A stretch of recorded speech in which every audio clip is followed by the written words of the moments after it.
All right, so you want to know how long a hot tub will last. It's a great question, and that question actually has quite a few layers to it. A lot of brands' quality relates to the size of the manufacturing company that builds it, and we're very fortunate to have the brands that we do. Some of our brands are of the largest in the industry that have the ability to do things that maybe smaller companies can't. All of these qualities and their buying powers relate to a product that lasts quite a bit longer in our industry. Their goal is to make this your 20+ year hot tub, and they do that by way of engineering them appropriately for the coldest climates and making them an easier to use product. One of the big factors involved too is kind of how you maintain the hot tub. There's lots of ways to do that depending on the brands that are out there and the brands that we carry. So we relate this almost like care for a car.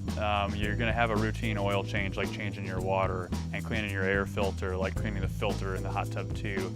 These routine maintenance things that are simple to keep up on really keep your hot tub looking and acting the way that it should for the longest amount of time. So the reality of it is, when you buy a quality brand, you're allowing yourself to own that hot tub for as long as you ever want to. There may be parts and pieces along the way that need replacement, but with the bigger brands, that's easy to do and easy for a company like us to come out and take care of so you can keep enjoying your hot tub longer.